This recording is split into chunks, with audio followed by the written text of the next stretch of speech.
नमस्कार, स्वागत है आप सभी का वीएनएम न्यूज स्टूडियो से। मैं हूं सपना। नंद घेर आनंद भयो जय कन्हैया लाल की। आज जन्माष्टमी यानी कृष्ण जन्म उत्सव है। जन्माष्टमी की वीएनएम परिवार की ओर से आप सभी को शुभकामनाएं। आइए अब रुक करते हैं खबरों की ओर। सबसे पहले हम देखेंगे कि देश और दुनिया में कोरोना संक्रमितों के आंकड़े क्या कह रहे हैं। विश्व भर में कोरोना के अब तक 21 करोड़ 77 लाख से ज्यादा मामले दर्ज हो चुके हैं। भारत में संख्या 3 करोड़ 27 लाख के पार चली गई है। और अगर हम गुजरात की बात करते हैं तो गुजरात में अब तक 8,25,000 से ज्यादा कोरोना केस दर्ज हो चुके हैं। आइए रुक करते हैं खबरों की ओर, देखते हैं आज की वीएनएम हेडलाइंस। पैरा ओलंपिक में जमकर बरसे मेडल, 2 गोल्ड 4 सिल्वर और 1 ब्रॉन्ज के साथ अब तक का सबसे सफल पैरा ओलंपिक। गुजरात के डैमों में खत्म हो रहा है पानी, लेकिन 1 से 3 सितंबर तक बरसात का अनुमान। और देश के साथ साथ गुजरात में भी आज जन्माष्टमी की धूम। रात 12 बजे होगा कृष्ण जन्म।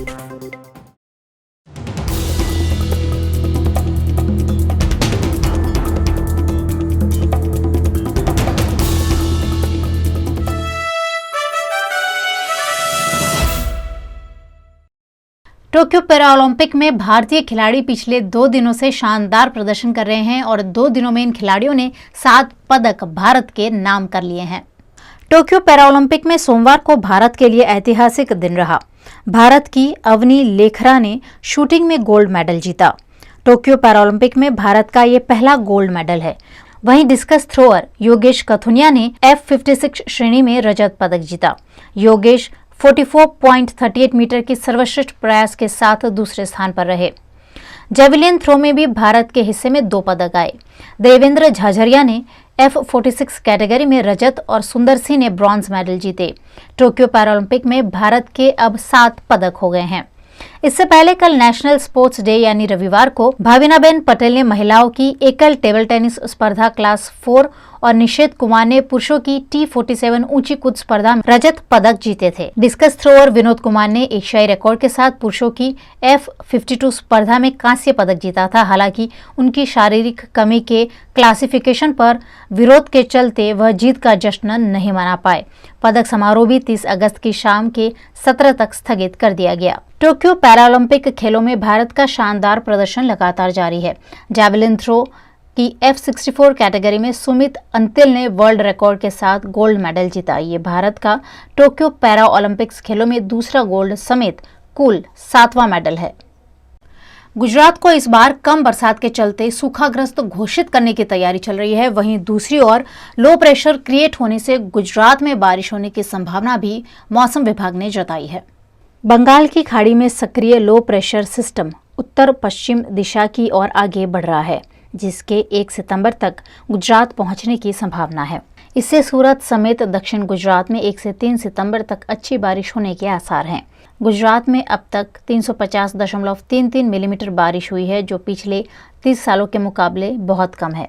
पिछले 30 सालों में गुजरात में औसतन 840 mm बारिश दर्ज हुई है। इस साल सबसे ज़्यादा खराब हालत उत्तर गुजरात और कच्छ की है। उत्तर गुजरात के डैम में अभी सिर्फ 23.97% पानी है, जबकि कच्छ के बांध में 21% पानी है।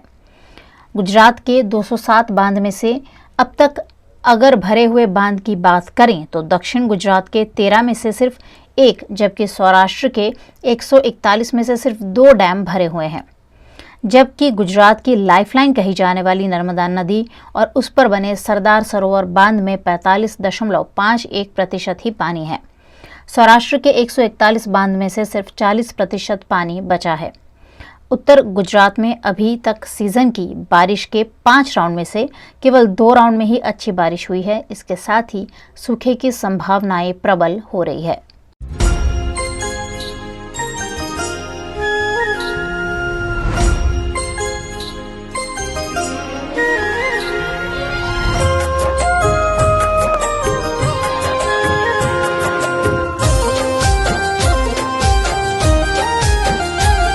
जन्माष्टमी के उपलक्ष्य में वडोदरा के इस्कॉन मंदिर में सुबह से ही भक्तों का जमावड़ा देखने मिल रहा है और भक्त भगवान के दर्शन कर निहाल हो रहे हैं। आज पूरे देश भर में कृष्ण मंदिरों में जन्माष्टमी की धूम है। जन्माष्टमी के दिन भगवान कृष्ण का जन्म हुआ था और उनके जन्मदिन को भारत भर में जन्माष्टमी के रूप में धूमधाम से मनाया जाता है। पिछले साल कोरोना महामारी के चलते पर्व की धूम थोड़ी सी फीकी पड़ गई थी, लेकिन इस बार सरकार की इजाजत के साथ मंदिरों में जन्माष्टमी मनाने की पूरी तैयारियां कर ली गई है। सुबह से ही वडोदरा के गोत्री इस्कॉन मंदिर में भगवान के दर्शन के लिए भक्तों का तांता लगा हुआ है। मंदिर प्रबंधन द्वारा भक्तों से सोशल डिस्टेंसिंग, मास्क, सैनिटाइजिंग का पालन भी करवाया जा रहा है। रात 10 बजे से 12 बजे तक भगवान के पट बंद रहेंगे और रात 12 बजे भगवान का उत्साह के साथ जन्म कराया जाएगा। मैं बड़ौदा में ही निवासी हूँ और मैं बड़ौदा से यहाँ पर आया हूँ और यहाँ आकर मैंने देखा कि किस तरीके से यहाँ पर जो इस्कॉन की जो संस्था है उसने बहुत अच्छी तरीके से पूरा इंतज़ाम किया है, और जिससे कि हमारी कोरोना काल में भी भक्ति में कोई भक्ति की शक्ति बनी रहे और एक साथ जो है हम कोरोना के प्रोटोकॉल को भी फॉलो कर सकें। तो इसके लिए मेरी तरफ से इस्कॉन की जो संस्था है उसको बहुत बहुत बधाई कि इतने दुर्गम काल में भी उन्होंने इस कार्य को बहुत अच्छी तरीके से आगे बढ़ा रहे हैं। और जो कृष्ण जन्माष्टमी है जो एक पूरे भारत में मनाया जाता है, उस अवसर पर मैं सभी बड़ौदा वासी, गुजरात वासियों को बधाई देता हूं कि इस जो हमारा उत्सव है उसको हर्षोल्लास के साथ आगे बढ़ाएं और एक साथ ही साथ कोरोना काल में जो भी हमारी गतिविधियां हैं उसके हिसाब से ही आगे बढ़ें। धन्यवाद। हम लोग बड़ौदा से ही हैं, मेरे हस्बैंड गेल में हैं, तो हम लोग यहाँ पर दर्शन करने आए हैं इस्कॉन टेम्पल में, और यहाँ आके मुझे बहुत अच्छा लगा और सोशल डिस्टेंसिंग का भी बहुत अच्छे से पालन हो रहा है, सारी गाइडलाइंस फॉलो हो रही हैं। तो मैं आज कृष्ण जन्माष्टमी पे सभी को उनके जन्म दिवस की बधाई देना चाहती हूँ। जैसे कहा जाता है कि श्री कृष्ण ने जब जन्म लिया था तो रात का अंधेरा हो रहा था, और जब उन्होंने जन्म लिया तो सारी जेल के दरवाजे ओपन हो गए, सारी बेड़ियाँ टूट गईं। तो बेसिकली ये यही संदेश देता है कि जब भगवान हमारे हृदय में आ जाते हैं तो हमारे हृदय में जो अंधकार होता है अहम का, वो दूर हो जाता है अपने आप। तो ये इसी संदेश के साथ मैं फिर से बधाई देना चाहती हूँ। PNM के दर्शकों को और आप सबको इस्कॉन मंदिर की तरफ से बहुत सारी शुभकामनाएं। श्री कृष्ण जन्माष्टमी महोत्सव के इस पावन पर्व पर इस्कॉन मंदिर की जो आज 30 तारीख है, सोमवार है, और आज ही जन्माष्टमी पूरा देश मना रहा है। सुबह से यहाँ श्रद्धालु भक्तों की बहुत सुंदर भीड़ है, सब आ रहे हैं, दर्शन करके जा रहे हैं।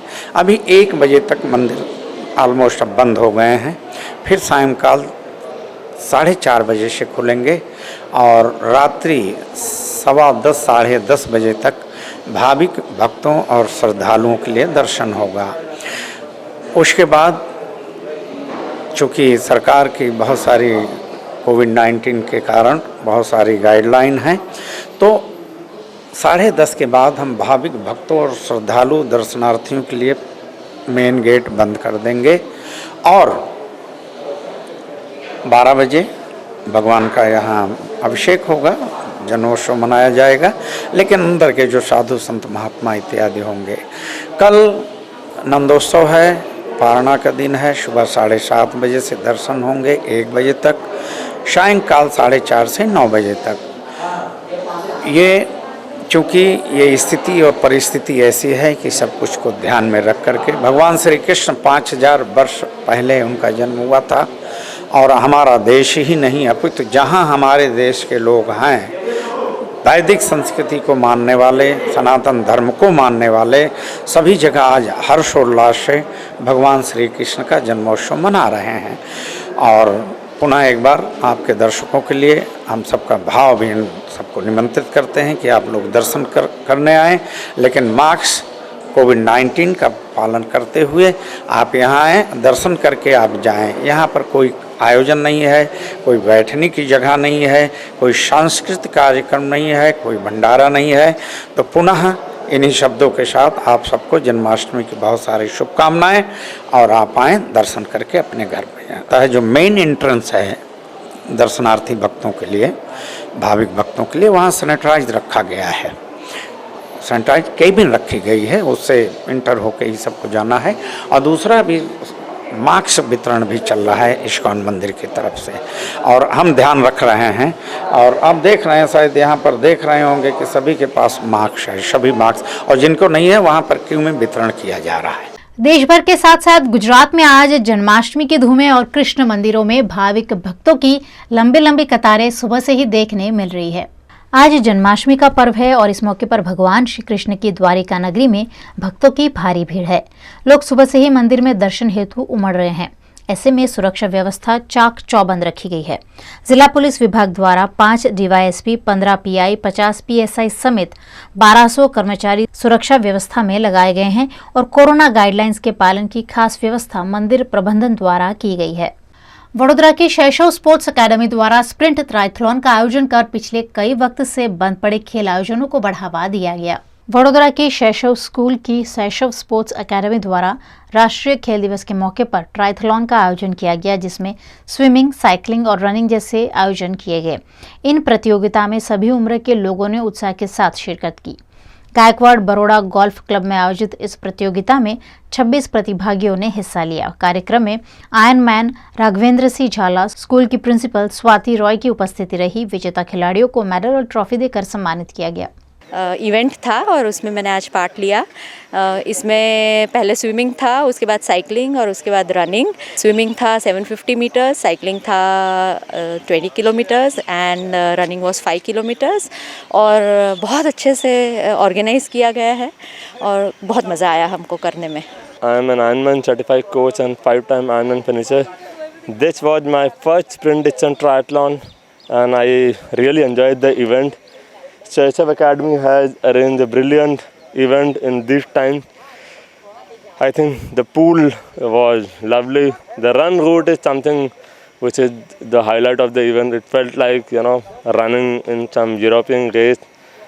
So I think everything was to the excellence. Corona के टाइम्स में लोगों की fitness is at stake, but thanks to Shaishav school and the organizers that they are doing an amazing job for people like us and kudos to them. Also ऐसे times पे ऐसे events होने चाहिए and I would request each and every one of you कि अपनी ज़िंदगी में fitness को ओकेजन मत बनाइए, keep it regular. Your body is your temple, take care of it guys. Event organise किया है और ऐसे पहले से 2014 से करते आए हैं, तो इधर से सब एथलीट तैयार होके आयरन मैन का आगे बढ़ते हैं। बड़ौदा में अभी 3 और 8 आयरन मैन हो गए हैं, हाफ आयरन मैन करने वाले। और ये ऐसे इवेंट से लोग आगे बढ़ते हैं धीरे धीरे। तो पहले से शैशव स्कूल है, ये अच्छा सपोर्ट करते हैं, तो इवेंट अच्छा होता रहता है। ट्रायथलॉन का महत्व मैंने ट्रायथलॉन करने के बाद जाना है और इन लोगों से बहुत कुछ सीखा है कि ट्रायथलॉन एक ऐसा इवेंट है जो कि बहुत कम लोगों को पता है और हमारी एकेडमी इन सब पार्टिसिपेंट्स को, ऑर्गेनाइजर्स को सपोर्ट करना चाहती है और इस स्पोर्ट को, इवेंट को आगे ले जाना चाहती है। And I am so grateful to Raghavendra Jhala कि हम लोगों को बहुत सपोर्ट करते हैं और हमारी टीम के लिए ऐसे इवेंट्स ऑर्गेनाइज करते हैं जो एक प्लेटफॉर्म बना रहे हैं आजकल के यूथ के लिए, सीनियर पार्टिसिपेंट्स के लिए, जो कि यहाँ पर आते हैं और अपने आप को एक फिटनेस चैलेंज देते हैं और उसको पूरा करते हैं। उत्तर प्रदेश में विधानसभा चुनाव की सरगर्मियां तेज हो रही है। हर एक राजनीतिक दल अपनी जीत के दावे अभी से कर रहा है। उत्तर प्रदेश के विधानसभा चुनाव की तैयारियों में सभी दल जुट गए हैं। पार्टी महासचिव सतीश चंद्र मिश्रा के अगुवाई में बहुजन समाज पार्टी भी जिलों में प्रबुद्ध वर्ग सम्मेलन आयोजित कर रही है। इस क्रम में सतीश चंद्र मिश्रा उत्तर प्रदेश के महोबा पहुंचे, जहां कार्यकर्ताओं ने माला पहनाकर और शंख बजाकर उनका जोरदार स्वागत किया। महोबा में उन्होंने जनपद के चर्चित इंद्रकांत त्रिपाठी मौत मामले में शासन प्रशासन पर निशाना साधा। इतना ही नहीं, उन्होंने भारतीय जनता पार्टी की सरकार पर ब्राह्मण वर्ग की अनदेखी का भी आरोप लगाया। उन्होंने कहा कि प्रबुद्ध सम्मेलन के माध्यम से ब्राह्मण हमसे जुड़ रहे हैं। इस सरकार से ब्राह्मण नाखुश है, दुखी है, वह हमारे साथ इकट्ठा हो रहे हैं।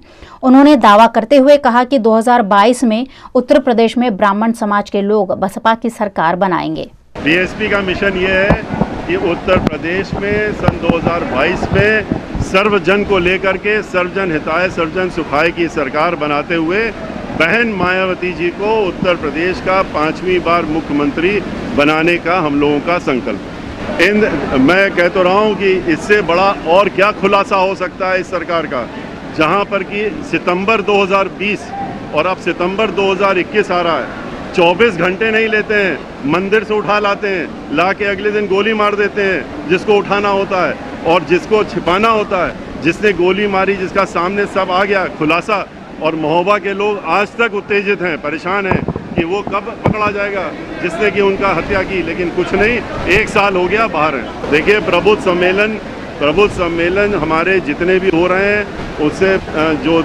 जिस तरह से लोग जुड़ रहे हैं, और ख़ास तौर से जिस तरह से ब्राह्मण समाज जो कि पूरी तरह से परेशान है, दुखी है, आतंकित है उत्तर प्रदेश में, वो हमारे साथ में इकट्ठा हो रहा है। तो हम ये दावे के साथ कह सकते हैं 2005 और 7 के बीच में जितना हमारे साथ जिस तरह से जुड़ा था उससे 5 गुना तेज़ी से आज हमारे साथ जुड़ रहा है, और ये सरकार बनवा के ही अब दम लेगा। वीएनएम न्यूज में आप देख रहे हैं खबरें। वक्त हो चला एक छोटे से अंतराल का, कहीं जाएगा नहीं, ब्रेक के उस पार खबरें अभी और भी है, आप देखते रहिए वीएनएम न्यूज। अब युग धर्म स्टेशनरी से खरीदिए सबसे सस्ती और अच्छी stationery online. Download our app stationery Yug now. मैल की सफाई देखो, कपड़ों की धुलाई देखो, काम में दम और दाम में कम। नर्मदे वॉशिंग पाउडर और लिक्विड अब आपके वॉशिंग मशीन के लिए भी। आत्मनिर्भर भारत की सौगात नर्मदे वॉशिंग पाउडर के साथ। Wide range cleaning products from Narmade. Stockist and dealer invited. Call 777-886-8149 777-886-8149। I'm the joy.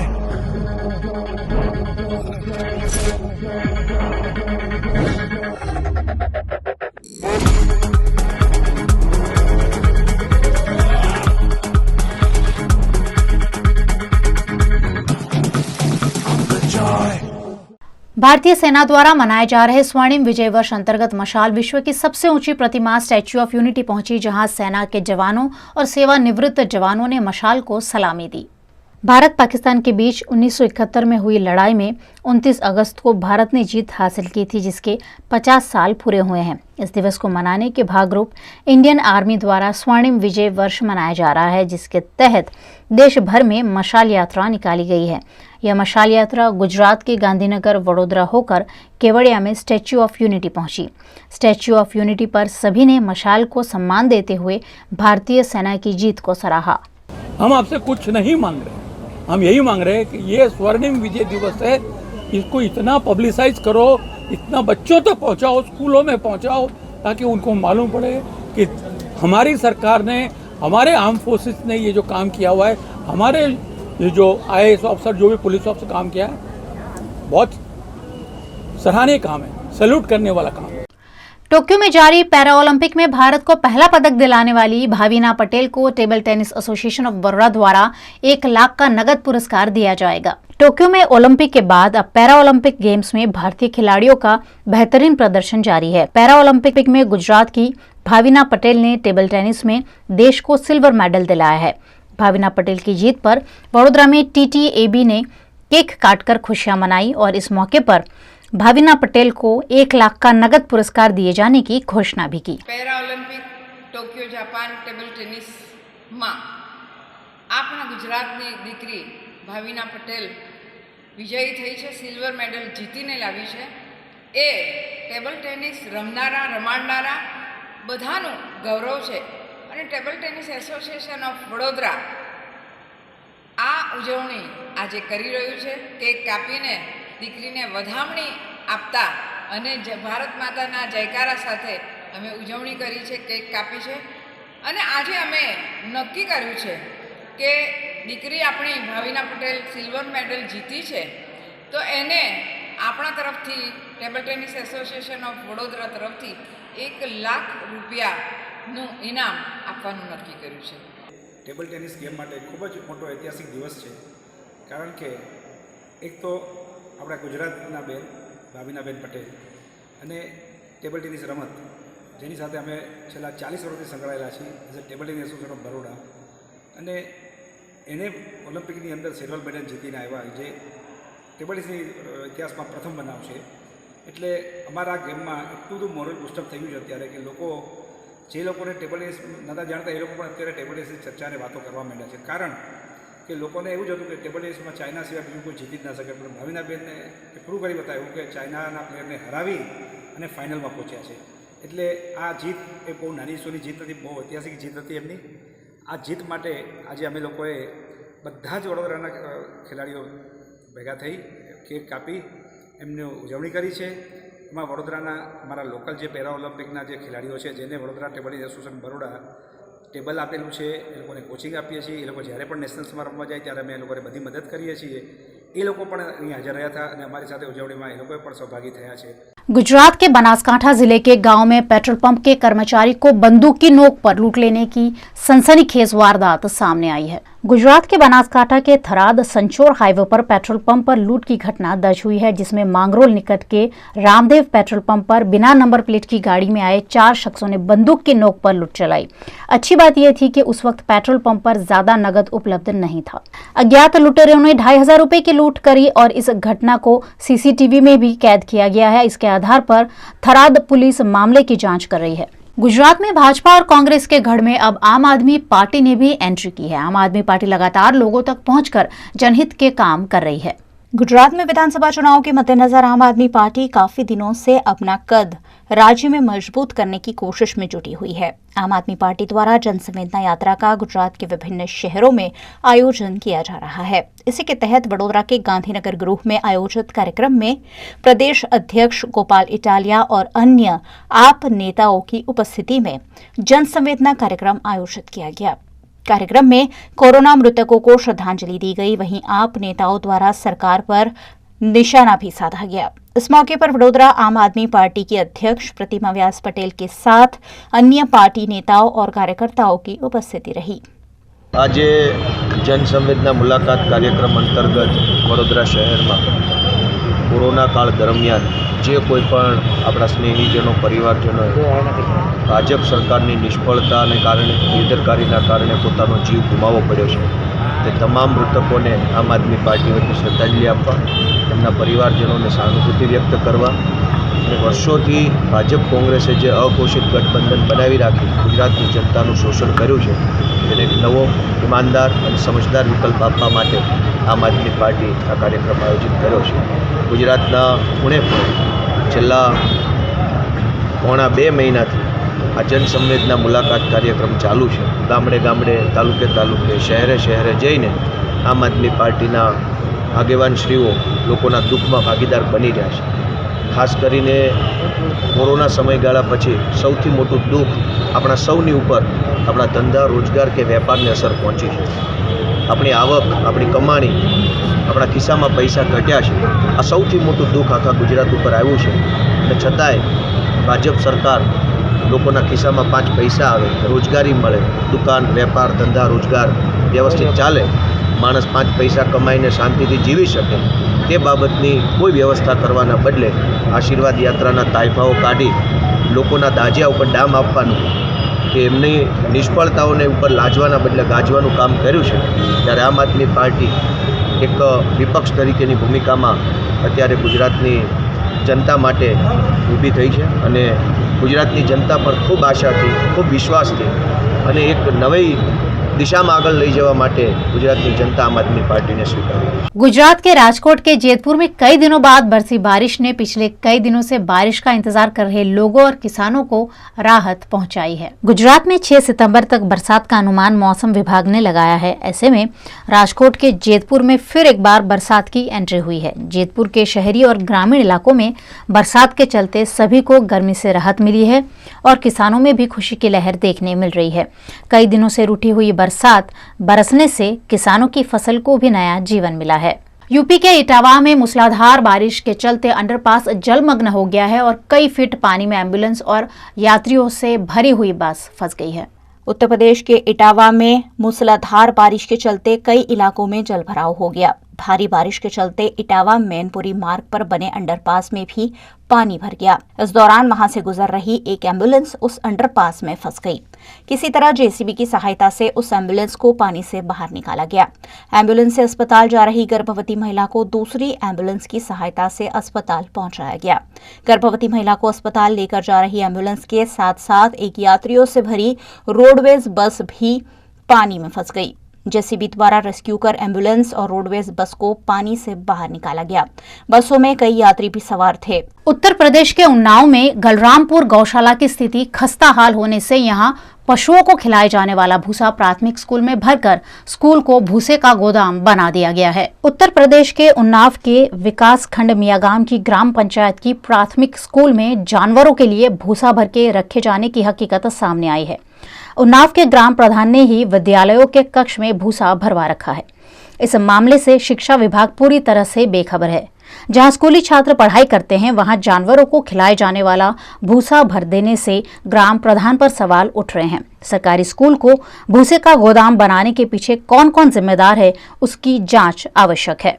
Uttar Pradesh के उन्नाव के गांव में बेटी जैसी बहू पर नजर बिगाड़ने वाले ससुर का मामला सामने आया है, जिसका विरोध करने पर महिला से मारपीट की गई। उत्तर प्रदेश के उन्नाव में बांगरमऊ कोतवाली क्षेत्र के एक गांव की निवासी महिला ने अपने ससुर पर गंदी नजर से देखने और अश्लील हरकतें करने का आरोप लगाया है।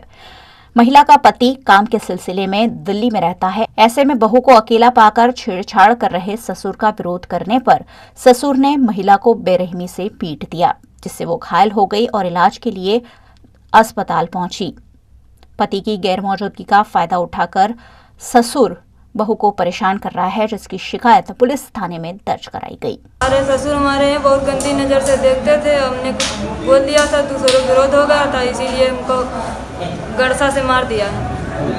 हमने उसको विरोध कर दिया था, इसीलिए हम गड़से से मार दिया। लाश भूसों से मारा, सब धोती वोती खोल लिया था हमारी। बार बार पकड़ के घसीला के मारा है इनको लोग। हमारी चैन छीन लिया है और बाला छीन लिया 1 तोला की। वही क्या गए थे ना, इसीलिए बंदे रहन घर पे निकालने को। हस्बैंड दिल्ली में रहते हैं। दिल्ली में रहते हैं। हाँ। राष्ट्रीय खेल दिवस पर वडोदरा के सेवासी में हॉकी टूर्नामेंट का आयोजन कर खिलाड़ियों को एक उम्दा प्लेटफॉर्म प्रदान किया गया। नेशनल स्पोर्ट्स डे के उपलक्ष्य में सेवासी में हॉकी टूर्नामेंट का आयोजन किया गया। 6A साइड हॉकी टूर्नामेंट 2021 में 8 टीमों ने शिरकत करते हुए राष्ट्रीय खेल दिवस पर उम्दा खेल दिखाया। हॉकी भारत का राष्ट्रीय खेल है और राष्ट्रीय खेल दिवस भी हॉकी खिलाड़ी मेजर ध्यानचंद के योगदान को सराहने के लिए हर वर्ष मनाया जाता है। ऐसे में वडोदरा के फिटनेस मैनेजमेंट क्लब द्वारा राष्ट्रीय खेल दिवस पर हॉकी टूर्नामेंट का आयोजन कर हॉकी की खेल को बढ़ावा दिया गया। मैं श्याम प्रभाकर हूँ। फिटनेस मैनेजमेंट क्लब हम लोग फ्रेंड्स सर्कल मिलके फिटनेस मैनेजमेंट क्लब चलाते हैं, जो कि 8-10 साल से हम लोग बड़ौदा में हॉकी डेवलपमेंट करने के लिए कार्यरत हैं।